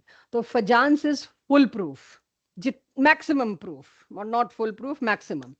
साइंटिस्ट फजांस ने ये कहा कि कोवेलेंट बॉन्ड में आप लोग आयनिक कैरेक्टर ढूंढना चाह रहे हो, तो एक काम करते हैं, हर बॉन्ड को थोड़ी देर के लिए, जस्ट थोड़ी देर के लिए आयनिक मान लेते हैं, जो आपका म्यूचुअल शेयरिंग भी है ना, हम ये मान लेते हैं। अब जब आयनिक कैरेक्टर सब में आ ही रहा है, तो थोड़ी देर के लिए सारों को आयनिक मान लो। अभी तक आप क्या कर रहे थे? कोवेलेंट में थोड़ा सा आयनिक कैरेक्टर। अब हम क्या करेंगे? आयनिक में बहुत सारा कोवेलेंट कैरेक्टर। बात तो एक ही है, थोड़ा सा नजरिया बदलने को कहा गया तो बदल लेते हैं। तो फजांस का कहना था, जो भी कोई दो चीजों के बीच बॉन्ड बना है, थोड़ी देर के लिए मान लो, अगर उनमें इलेक्ट्रोनेगेटिविटी डिफरेंस है, ऑफ कोर्स उसी की बात हो रही है, 2Cl2 नहीं है ये, 2Cl नहीं है ये, तो थोड़ी बहुत भी इलेक्ट्रोनेगेटिविटी डिफरेंस अगर है, तो किसी एक को सर्टेनली आप कैटायन मान सकते हैं जो पार्शियल पॉजिटिव था, दूसरे को क्या मान लीजिए, थोड़ी देर के लिए बॉन्डेड एटम जो बॉन्ड बनाने आ रहे हैं, एक को कैटायन मान लो, एक को एनायन, और बड़ा आराम से दिख रहा है HCl, राइट। बहुत इजीली आप एक को कैटायन थोड़ी देर के लिए एज्यूम कर लो, एग्रीड। जब कैटायन और एनायन एक दूसरे की तरफ अप्रोच करते हैं, कैसे बनता होगा बॉन्ड अगर दोनों यही होते, कैटायन और एनायन? होनी तो शेयरिंग ही है, ये भी हमें पता है। कैटायन पे क्या है, केमिस्ट्री क्या कहती है? प्लस चार्ज का मतलब क्या? इलेक्ट्रॉन्स की कमी, और नेगेटिव का मतलब क्या? इलेक्ट्रॉन्स का ज्यादा होना। Why these opposite are attracting each other? एक के पास कमी है, एक के पास एक्सेस है, तो ये कैटायन क्या करेगा? इस एनायन को अपनी तरफ खींचना शुरू करेगा, और जो एनायन का सिमेट्रिकल डिस्ट्रीब्यूशन इलेक्ट्रॉन क्लाउड का था वो डिफॉर्म होगा, उसका मेजर हिस्सा इसकी तरफ जाना शुरू हो जाएगा। चेक। पूरा का पूरा कैटायन, कैटायन नहीं है ये, मान लो कैटायन है, मान लो एनायन है, एक कैटायन है एक एनायन है, अगर इन दोनों में अट्रैक्शन होता तो सबसे पहली चीज क्या होती? ये इलेक्ट्रॉन क्लाउड जो बिल्कुल नॉन पोलराइज था, पूरे पे नेगेटिव चार्ज था, अब क्या देखने को मिला भाई? एनायन के अंदर दो पोल खड़े कर दिए इसने, कि कैटायन को देख के एनायन का मेजर इलेक्ट्रॉन उसकी तरफ अट्रैक्ट हो गया, और देखिए इस साइड से थोड़ा सा छोटा हो गया और इस साइड से बड़ा हो गया, जितना मैं बना सकी और पतला बनाना चाहिए था एंड को, यानी एनायन के अंदर ही पोलराइजेशन हो गया है, एनायन में ही बंटवारा हो गया, एक एंड पार्शियल नेगेटिव, एक एंड पार्शियल पॉजिटिव।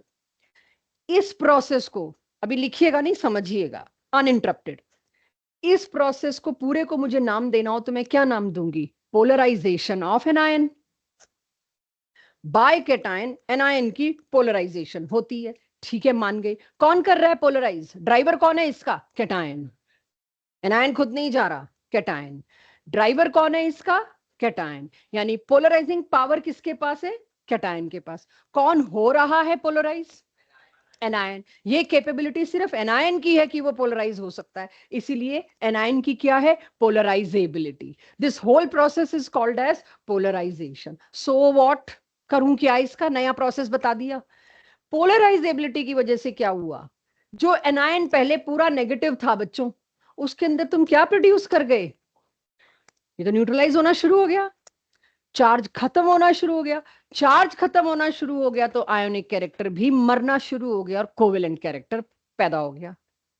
जितनी ज्यादा polarisation, check my statement uninterrupted, जितनी ज्यादा, गौतम, जितनी ज्यादा पोलराइजेशन होगी उतना ही ज्यादा ये पॉजिटिव चार्ज बनेगा। जितना ये पॉजिटिव चार्ज बनेगा, जो पेरेंट एनायन पे बढ़िया सा नेगेटिव चार्ज था, ये उसको न्यूट्रलाइज कर रहा है, अंदर ही अंदर डिवाइड हो गई चीजें। जितना ये न्यूट्रलाइज होगा उतना एनायन कमजोर, उतना ही इलेक्ट्रोस्टैटिक फोर्स ऑफ अट्रैक्शन कमजोर, उतना ही कमजोर आयनिक बॉन्ड। इसका मतलब इसमें तो जी ज्यादा कोवेलेंट ही बना था। हमने मान भी लिया धक्के से कि तुमको कैटायन एनायन बना देते, तो भी तुम पे आयनिक बॉन्ड नहीं बनाया गया। अंडरस्टूड? अब किसी का कुछ नोट होना रह गया हो तो लिखिए, बट इनके आगे लिख लीजिए polarising power of cation, polarisability of anion, Deepa यहाँ बहुत ज्यादा सामने नहीं आ सकते तुम वाइल लेक्चर, मेरे को पूरा लाइन काटनी पड़ेगी। जितनी देर तुम रही हो ना वो कटेगा पूरा। और पोलराइजेशन नोट करिए, अभी तो बहुत रिपीट करना पड़ेगा, एक बार से काम नहीं चलेगा। एक बार तीनों के आगे लिख लो क्या है।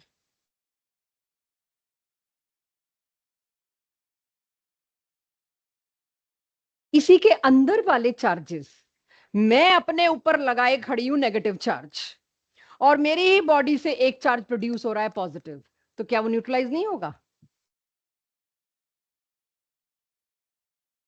भाई उसके चार्ज को तुम कमजोर करते गए, चार्जेस कमजोर होते गए, मतलब आयोनिक कैरेक्टर कमजोर होता गया। ये एक हाइपोथेटिकल सिनेरियो, सच मत सोच लेना कि ऐसा कैसे होता होगा, इधर से निकलता होगा उधर से, ऐसा हुआ होगा। राइट? इससे 100% केसेस सॉल्व होंगे तुम्हारे, इलेक्ट्रोनेगेटिव डिफरेंस से नहीं होंगे जी। सबसे पहली बात फिर से ध्यान से सुनिए, अगर फजांस जब भी आप पढ़ते हैं आपको पहली कंफ्यूजन आती है, कोवेलेंट बॉन्ड होता है मैम जिसमें हम परसेंटेज आयनिक कैरेक्टर निकाल रहे हैं, आप कोवेलेंट कैरेक्टर आयनिक बॉन्ड निकाल रहे हो। यस, फजांस रूल को पढ़ने से पहले आपको यह मानना पड़ेगा थोड़ी देर के लिए, सारे बॉन्ड जो मेरे कंपैरिजन क्वेश्चन या डिस्कशन में हैं, assume all are having cation and anion trying to make ionic bond. 100% ionic bond बनाने की कोशिश शुरू करी, उसकी वजह से कैटायन और एनायन जब अट्रैक्ट हो रहे होंगे, ऐसा हो ही नहीं सकता, anion is nothing but electrons, electron खिसक के उसके पास ना गए हों, तो इलेक्ट्रॉन्स जो है डिफॉर्म होगा पूरा एनायन, क्योंकि ज्यादा इलेक्ट्रॉन किसकी तरफ इकट्ठे हो जाएंगे, ज्यादा इलेक्ट्रॉन कैटायन की तरफ अट्रैक्ट हो जाएंगे, वो मैग्नेट है उसके लिए, और उसकी वजह से एनायन खुद डिफॉर्म हो गया। Deformation of anion is nothing but polarisation, जहां ज्यादा इलेक्ट्रॉन्स इकट्ठे हुए इधर, वो वाला हिस्सा क्या हो जाएगा, पार्शली नेगेटिव, जहां कम रह गए, छोटा क्लाउड हो गया, वो क्या होगा, पार्शली पॉजिटिव। एक एनायन जो एनायन था, तुमने उसके अंदर भी एक पोल बना दिया, पॉजिटिव पोल और नेगेटिव पोल, तो वो जो नेगेटिव चार्ज ऊपर बना, उसका कुछ तो टक्कर हुई होगी अंदर बने हुए पॉजिटिव चार्ज से, तो उसकी वजह से एनायन का चार्ज कमजोर हो गया, माइनस चार्ज कमजोर हुआ। जब इधर माइनस चार्ज कमजोर हुआ, चार्जेस का अट्रैक्शन कमजोर हुआ, तो मतलब क्या है, आयोनिक कैरेक्टर कमजोर हुआ। डी फॉर्म, शेप का बिगड़ना, बंटवारा होना, बंटवारे के लिए, और मेरी मजबूरी है मैं डी फॉर्म वर्ड क्यों यूज कर रही हूं, तुम अभी पास्ट ईयर उठाओगे, उसमें एसर्शन रीजन में रीजन लिखा होगा deformation of anion. Formation of anion ये थी, क्या हो गई, बिगड़ गई, शेप बिगड़ गई, डिफॉर्म हो गया, एक साइड ज्यादा इलेक्ट्रॉन, एक साइड कम इलेक्ट्रॉन। क्वेश्चंस करिए। देखिए बहुत आसान है आप लोगों के लिए 4 बार किसी को एक्सप्लेन करवाना, मैं 5 बार भी कर दूं आपको नहीं आएगा, जब तक आप सवालों के जवाब नहीं देते, वहां गलतियां करेंगे तब एक्चुअली समझ आएगा। This whole process is called as polarisation, और जिस लैंग्वेज में मैंने समझाया है, मेरा तजुर्बा नहीं है कि इसके बाद समझ ना आया हो, गलती हो सकती है। पोलराइजेशन इसके बाद आप बाकियों को समझा सकते हो, गलती हो सकती है वो मैं करवाऊंगी, ना होए तो दिक्कत है, आगे करोगे तो डोंट वरी। तो क्या अब मेरे को, रुको, एक और बेटर आपको जरा शेक करते हैं ताकि आप मेरे को बता सकें मैं क्या लिखूं, आपको याद हो जाए। राइट? अगर मैं कह रही हूं पोलराइजेशन हो रहा है, right, polarisation is happening, it means what, covalent character बढ़ रहा है कि घट रहा है? तो क्यों बोला कोरस में सबने बढ़ रहा है, लोग तो कह रहे रिपीट करो। पोलराइजेशन जितना बढ़ रहा है उतना कोवेलेंट कैरेक्टर इंक्रीजेस, उतना आयोनिक कैरेक्टर, बस ये लेके जाना है 12th में, क्या दिक्कत है? More polarisation more covalent, less polarisation less covalent, या more polarisation more covalent less ionic. इन्हीं शब्दों में अब ट्रैप करेंगे आपको कि आप कंफ्यूज हो। 3 बार मोर लेस बोल दो, हमारा तो हो लेता है, हो गया बस। अब आपको पोलराइजेशन में दिक्कत नहीं आएगी, मोर पोलराइजेशन होता था तो मोर कोवेलेंट था, पूछ लिया है आयोनिक कैरेक्टर, आयोनिक कैरेक्टर का भी डिक्रीजिंग ऑर्डर, उफ, वहां तक आते आते हम गए, this is how you are going to do mistake. Polarisation में बच्चे मिस्टेक नहीं करते, मिस्टेक शुरू होती है अब। क्वेश्चन इसके जब कभी आप वीके जायसवाल करेंगे आपको मिलेगा पीरियोडिसिटी चैप्टर में, ये यहां नहीं मिलेगा। ये सारे ट्रेंड्स पीरियोडिसिटी में जाएंगे, इसलिए पीरियोडिसिटी के वक्त मैंने आपको अवॉइड किया था वीके जायसवाल सजेस्ट करना। एनीथिंग श्रेय? हाँ, वीके जायसवाल बालाजी पब्लिकेशन, जो एनवस्थी है वो भी बालाजी पब्लिकेशन है, वीके जायसवाल वो भी बालाजी पब्लिकेशन है। ये ऑल ओवर इंडिया हर बच्चा करता है जो जेई में घुसता है, मतलब तैयारी हर बच्चा करता है। ये एक टेक्स्ट बुक ही समझ लीजिए क्वेश्चंस का, उसमें कोई क्वेश्चन है तो वो सिलेबस में है। कई बार आपको लगेगा ये भी आता है क्या सिलेबस में, अगर उसमें है तो सिलेबस में है, अनवस्थी में है तो वो टॉपिक आपका सिलेबस है। चलिए, फैक्टर्स अफेक्टिंग पोलराइजेशन। अब फिर से सुनना वरना लिखने के चक्कर में कंफ्यूज होंगे। अब आपका कोरस में जवाब चाहिए होंगे, गलती होगी तो आई विल बी हैप्पी, नहीं होगी तो you will be happy, right. अगर मेरे को कोई सवाल पूछे इन दोनों में से कौन सा ज्यादा कोवेलेंट, तो आपको जवाब किससे देना है? इलेक्ट्रोनेगेटिविटी डिफरेंस से नहीं, आपको जवाब देना है पोलराइजेशन। पोलराइजेशन किस में ज्यादा है बस ये बता दो, कोवेलेंट ज्यादा मैं बता दूंगी और आयनिक ज्यादा भी मैं बता दूंगी। तो यानी अब मुद्दा है, फजान्स के पास फिर गए, पोलराइजेशन दे दिया बिना बात की, मैंने क्या करना है इसका, पहले ये बताओ किस में पोलराइजेशन ज्यादा होती है। तो फजान्स ने कहा सिर्फ तीन छोटी छोटी बातें याद रखो। अगर कैटायन छोटा है, ड्राइवर कौन था? पोलराइजिंग पावर, सारा काम करने वाला कौन था? कैटायन। और कैटायन माने उसका पॉजिटिव, जितना छोटा कैटायन होगा पॉजिटिव चार्ज उतना लोकलाइज्ड। पेन कब ज्यादा महसूस होता है? जब लोकलाइज्ड हो। एक सुई चुभाए ना आपको, जरा सी दर्द होता है, दम नहीं लगता उसमें, और उतना ही दम आपको पूरा लगा दें आप हिल भी नहीं पाओगे, दर्द तो दूर की बात है, आपको पता भी नहीं चलेगा। पेन जितने छोटे एरिया में जितना लोकलाइज्ड उतना पावरफुल। इसीलिए एक बहुत अच्छी कोट है, less is more, less is more powerful. कम पढ़ें बट पावरफुल पढ़ें, 50 क्वेश्चन करें बट ऐसे करें कि वो आपसे कभी भी कैजुअली ना हो पाए, बहुत ध्यान से करें। भी कैजुअली खड़े खड़े 50 कर लिए मैंने तो लेस इज पावरफुल बिल्कुल साइंटिफिक है। जितना छोटा साइज होगा पॉजिटिव चार्ज उतना स्ट्रांग होगा, जितना बड़ा कैटायन होता जाएगा पॉजिटिव चार्ज उतने में ही फैलता जाएगा, बिखरता जाएगा, कॉन्सेंट्रेटेड नहीं रहेगा, वो वीक हो जाएगा। वो खुद ही इतना फैल गया, अपने आप को ही समेटता रह गया, वो एनायन को क्या डिफॉर्म करेगा, एनायन को क्या अट्रैक्ट करेगा, अपना खुद ही नहीं इकट्ठे हो पाए, फैल गए। पॉजिटिव चार्ज डीलोकलाइज हो गया तो कम, प्रेशर डीलोकलाइज हो गया तो कम, पेन डीलोकलाइज हो गया तो कम, चीजें डीलोकलाइज होके कम होती हैं, वीक होती हैं, राइट। तो यहीं से उठाया उन्होंने कि जितना छोटा कैटायन लाओगे उतनी उसकी चार्ज डेंसिटी ज्यादा, चार्ज पावरफुल ज्यादा, थोड़े से वॉल्यूम पे। डेंसिटी क्या होती है? Mass by volume. Charge density कोई कहेगा तो क्या होगी अब? चार्ज बाय वॉल्यूम, वॉल्यूम कम तो चार्ज डेंसिटी ज्यादा। जितनी चार्ज डेंसिटी ज्यादा, कैटायन जो ड्राइवर था इस प्रोसेस का वो उतना ही पावरफुल, वो उतना ही ज्यादा क्या करेगा? पोलराइजेशन। ज्यादा पोलराइजेशन मतलब ज्यादा कोवेलेंट कैरेक्टर। आपको याद होगा लास्ट क्लास में मैंने आयनिक बॉन्ड कहां होते हैं उसके बारे में क्या बात बोली थी, किधर ढूंढोगे आयनिक बॉन्ड, किस किस के होते हैं? तेजस, आयनिक बॉन्ड को मैंने कहा था बस एक चीज ढूंढ लेना, ये सारे आंख बंद करके आयनिक होंगे।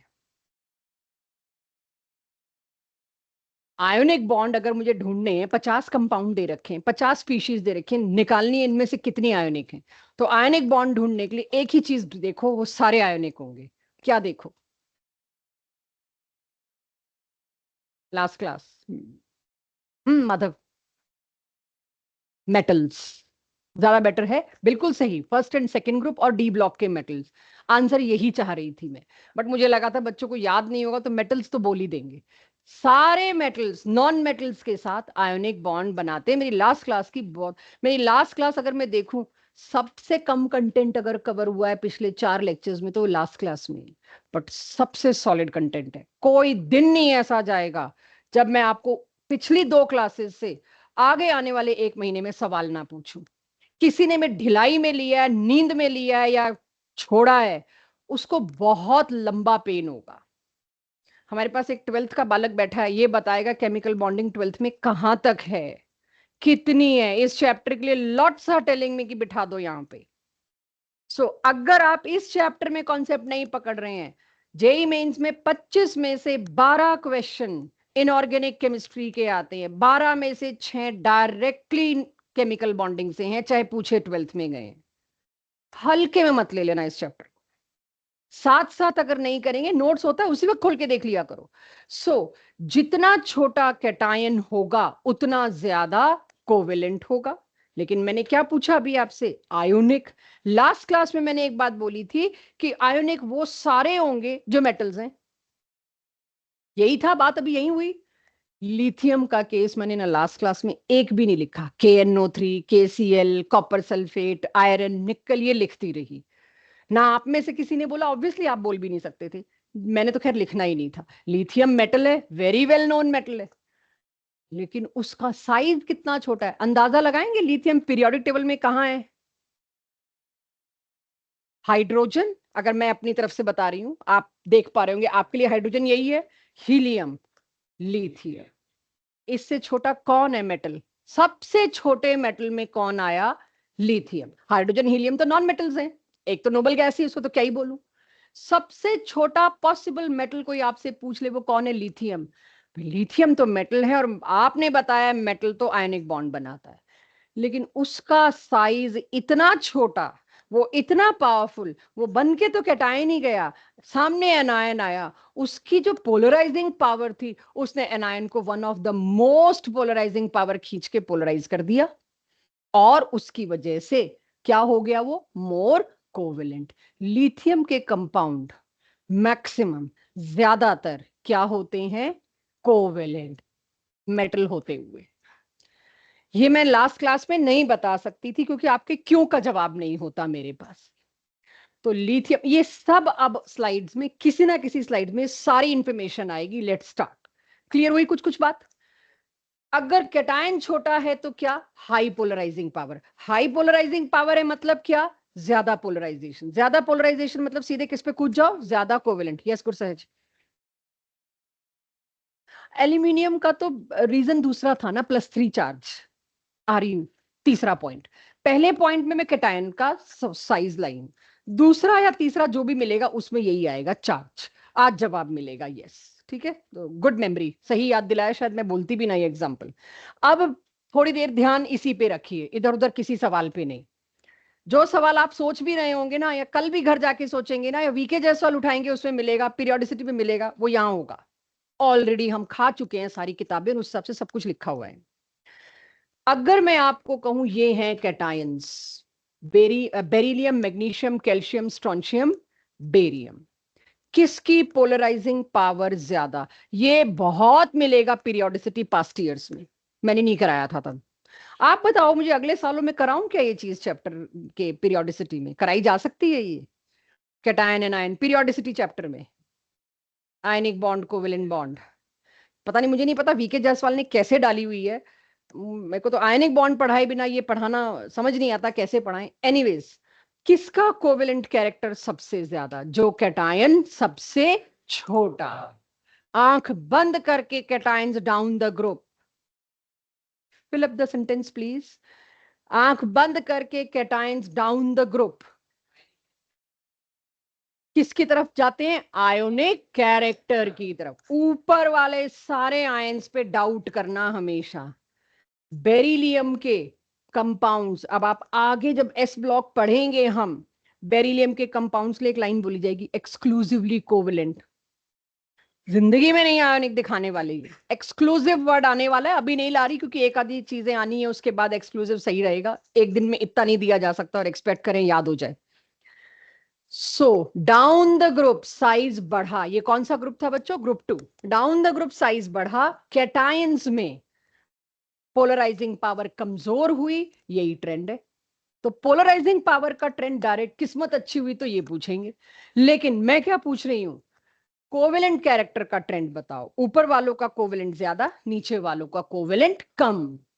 आयोनिक का पूछ लेंगे तो नीचे वालों का आयोनिक ज्यादा, ऊपर वालों का कोवेलेंट कम। बस ये है फजांस रूल, कोई मुश्किल नहीं है, बस पहुंचना मुश्किल होता है वहां तक। इतना पेशेंस रखनी होती है कि पता नहीं क्या आई जा रहा है आगे।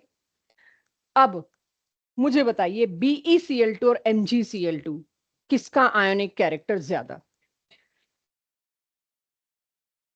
साकेत, एंजल, आदर्श, दे दीजिए आप लोग भी जवाब।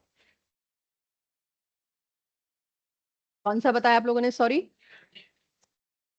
वाई। अब हर ट्रेंड के आगे आपकी कॉपी में क्या लिखा होगा? हाँ जी, एक्सक्लूसिव वर्ड अभी छोड़ दो, एक जगह दिक्कत आएगी, अभी छोड़ दो, मैं खुद लिखवाऊंगी। है, सही में है एक्सक्लूसिव। कहीं इसके एक्सक्लूसिव के चक्कर में गलती से तुम लिथियम के आगे भी एक्सक्लूसिव ना लगा जाओ, मेरा डर ये है। क्योंकि ग्रुप 2 के पहले मेंबर के लिए मैं एक्सक्लूसिव बोलती हूँ, ग्रुप 1 के पहले मेंबर के लिए मैं एक्सक्लूसिव नहीं बोल पाती। इसीलिए let's be little conservative in opting for these things. So या हर ट्रेंड के आगे आपको लिखना पड़ेगा, क्योंकि इसमें आप कंफ्यूज होते हैं। जहां मेरी 12th शुरू होती है इनऑर्गेनिक, सबसे पहले डिमांड बच्चे रखते हैं, फजांस दोबारा पढ़ा दो। क्यों भाई, नौकरी कर रखी है तुम लोगों की, क्यों पढ़ा दो दोबारा? वो इतना इंपॉर्टेंट था, भूल गए हैं। तो भूल जाने पे बच्चे को क्या करना चाहिए? अपनी नोट्स कॉपी खोल के रिवाइज करना चाहिए। लेकिन नहीं, हमें नौकरी पे रखा हुआ है, आप रिवाइज कराओ। तो मैं रिवाइज ना करा के उसके क्वेश्चन कराती हूँ, सीधे पढ़ के आओ, अदरवाइज रिटेन नहीं होगा। सो हर जगह पे आप लिखोगे वजह। तो यहां पर मैं क्या लिखूंगी? क्यों इसका आपने कोवेलेंट आयोनिक कैरेक्टर ज्यादा बोला है? क्योंकि साइज ऑफ कैटायन, बस हिंट लिख दो। Size of cation is the cause. जो भी ट्रेंड मैंने दिया है उसकी वजह है साइज ऑफ कैटायन। जरा साइज ऑफ कैटायन पढ़ना पड़ेगा, मेरी बुकलेट में भी यही होगा। जितने भी ट्रेंड्स है ना, उसके आगे ब्रैकेट में लिखा हुआ है साइज ऑफ कैटायन, या चार्ज ऑफ कैटायन, या साइज ऑफ एनायन, या चौथा फैक्टर, जो 4 फैक्टर आने हैं। तो फैक्टर मेंशन कर देना, क्योंकि टॉपिक तो इकट्ठा ही पूछा जाएगा ना। चलिए, अब यहां थोड़ा सा अजीब लगेगा, एक्सक्लूसिव लिख के भी एक्सेप्ट लिख रहे हैं हम। इसीलिए हमें एक्सक्लूसिव वर्ड देते वक्त इनऑर्गेनिक में बड़ी बड़ी जोर पड़ता है कि पता है आगे एक्सेप्शन आएगी। इसको देखने के बजाय, can you people tell me trend of ionic character down the group in lithium, sodium, potassium, rubidium chloride? क्या चीज इंक्रीज हो रही है? तो यहां पर इंक्रीज हुआ आयोनिक कैरेक्टर। आ गया कॉपीज में ये एवरीवन? ये बुकलेट में भी है, कॉपीज में भी है, इस पे क्वेश्चंस भी खूब मिलेंगे आपको, खूब। आज का टेस्ट भरा पड़ा इसी से। हम्म, मतलब पढ़ाने दोगे तो वही आ रहा है आगे, एब्सोल्युटली वही आएगा। अभी तो मैं दोनों डिफरेंट करूंगी बेटा। लैटिस एंथैल्पी में किया था ना मैंने लास्ट क्लास में, NaCl और MgO, एक का U तो दूसरे का 4U।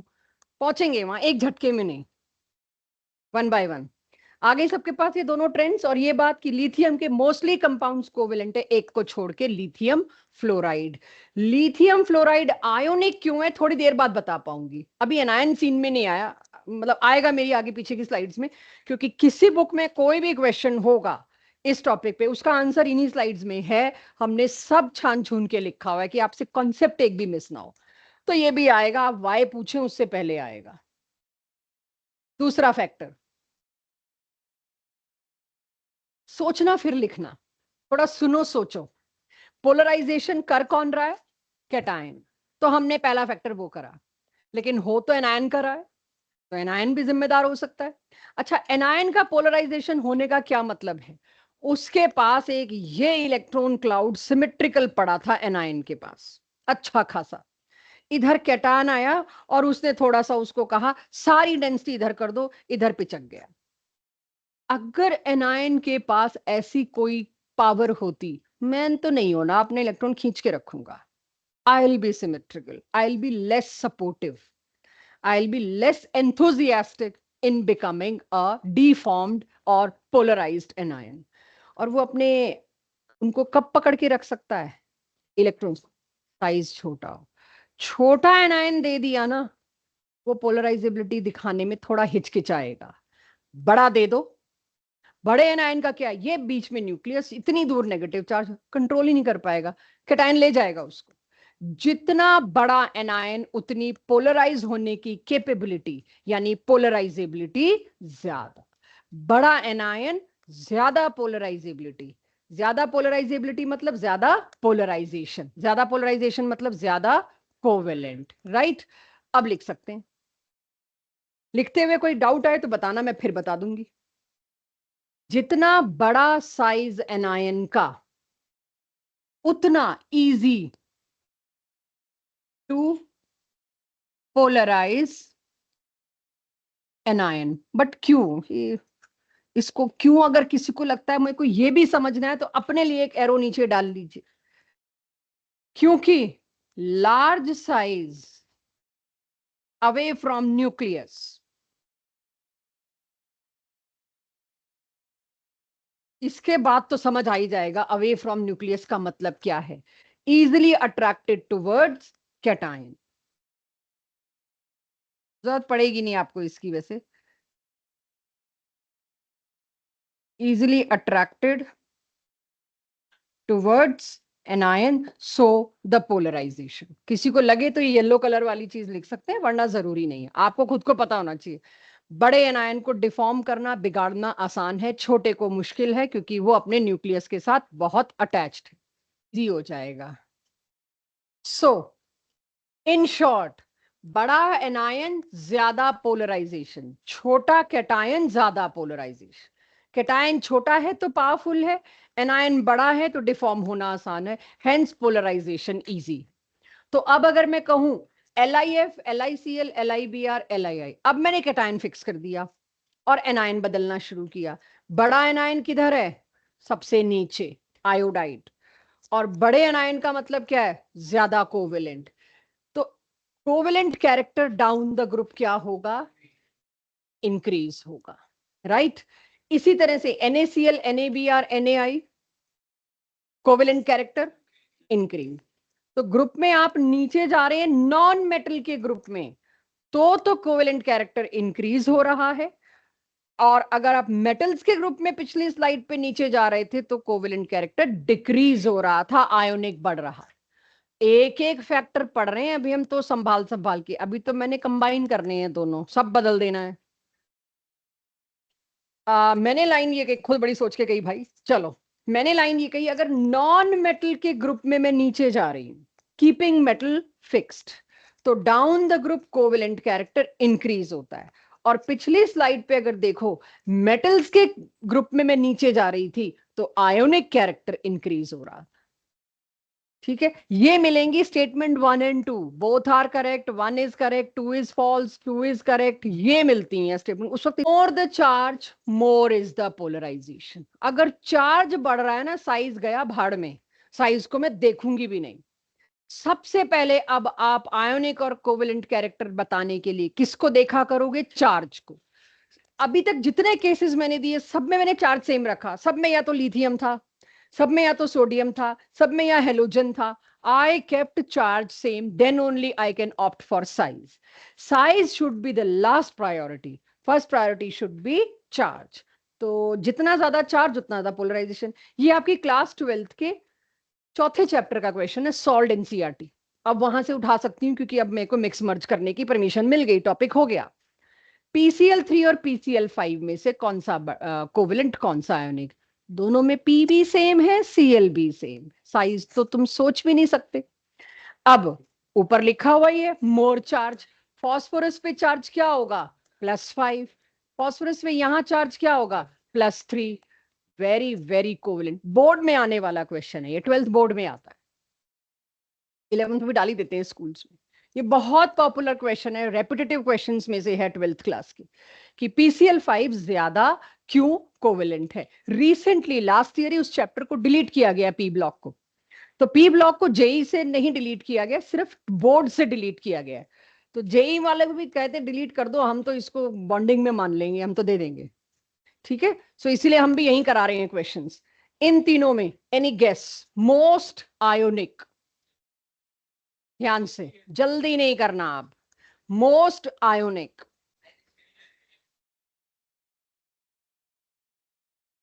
मैंने मोर कोवेलेंट नहीं पूछा, मोर आयोनिक पूछा है, ध्यान दीजिए। जितना ज्यादा चार्ज, चाहे कैटायन हो चाहे एनायन हो, जितना ज्यादा चार्ज उतना ज्यादा पोलराइजेशन, जितना ज्यादा पोलराइजेशन उतना ज्यादा कोवेलेंट। मैंने पूछा था आयोनिक, तो कोवेलेंट का उल्टा आयोनिक। संभाल के करिए इसको कॉपी में। चौथा और आखिरी factor, pseudo noble gas configuration. Nobel gas configuration हम सबको पता है, p6, आखिरी ऑर्बिटल का पूरा भर जाना 2p 3p 4p का, तो नोबल गैस आ जाती है। और इस चैप्टर में तो आप बहुत ही ज्यादा ये पढ़ रहे हैं, नोबल गैस कॉन्फ़िगरेशन तक पहुंचने के लिए ही सारी होड़ है, सारी रेस है कि हमें नोबल गैस कॉन्फ़िगरेशन मिल जाए और हम स्टेबल हो जाएं। अगर कहीं पर ना साइज काम आ रहा है ना चार्ज, और वो गिने चुने 2-3 केसेस हैं जो मुझे बिठाने हैं यहां पे, कैल्शियम क्लोराइड और कैडमियम क्लोराइड दोनों पे चार्ज सेम है। नोट करने वाले एक बार सुन ले, फिर नोट कर लेना, आखिरी आखिरी है हमारे लिए। कैल्शियम और क्लोराइड, सॉरी, कैल्शियम और कैडमियम दोनों का चार्ज सेम, और दोनों के साइजेस में कोई खास फर्क नहीं मिला, अप्रोक्सीमेटली आसपास साइज। और अब मेरे से पूछा जा रहा है कौन सा ज्यादा कोवेलेंट, तो मैं कैसे निकालूंगी? ये भी again D and F block class 12th में काम आएगा, वहीं से उठाया इसका क्वेश्चन, कहीं और मिल नहीं रहा था मुझको। तो मेरे को पता है कैल्शियम 2+ की कॉन्फ़िगरेशन क्या है, आर्गन अचीव कर रहा है, ये तो हम कर ही आए हैं, तो ये तो नोबल गैस है।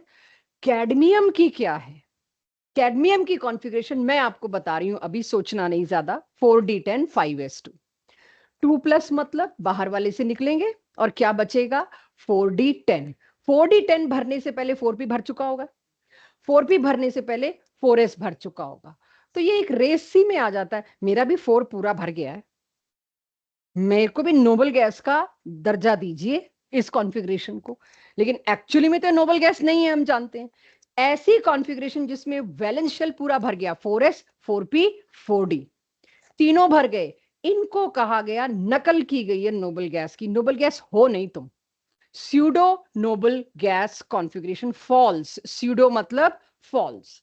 तो स्यूडो नोबल गैस कॉन्फ़िगरेशन, इस कॉन्फ़िगरेशन को कहते हैं, इन शॉर्ट, जिसमें डी पूरा भर जाए। इन शॉर्ट, जिसमें डी पूरा भर जाए। पी पूरा भरता था वो क्या थी, नोबल गैस। डी पूरा भरता है वो क्या है, pseudo noble gas. Pseudo noble gas वाले केसेस हमेशा ज्यादा पोलराइजिंग पावर शो करते हैं। इसको तो इंटरेस्ट ही नहीं रहा है, स्यूडो नोबल गैसेस वाले ज्यादा पोलराइजिंग पावर शो करेंगे। ज्यादा पोलराइजिंग पावर मतलब ज्यादा पोलराइजेशन, ज्यादा पोलराइजेशन मतलब ज्यादा कोवेलेंट। तो cadmium chloride more covalent as compare to calcium chloride.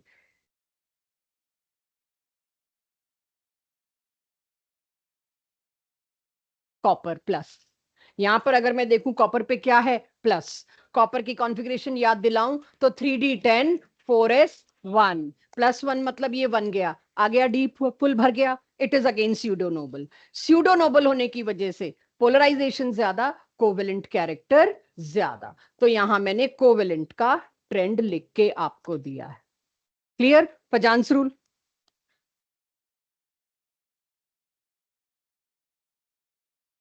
D पूरा भर जाए, 4f की बारी तो 5 की भी बाद आती है ना, 5s के बाद, इसीलिए 4f की बारी तो 6th पीरियड में जाके आई ना। तभी मैंने अपने अपने स्टेटमेंट को इस तरह से एक्सप्रेस किया कि आपको कंफ्यूजन ना आए, जहां डी पूरा भर जाए। तो वो नकल तो करने की कोशिश करता है, मेरा 4s भी हो गया, 4p भी हो गया, 4d भी हो गया, मुझे नोबल गैस का दर्जा दो, बट दिया नहीं गया इसीलिए। ठीक है, नोट करिए इसको।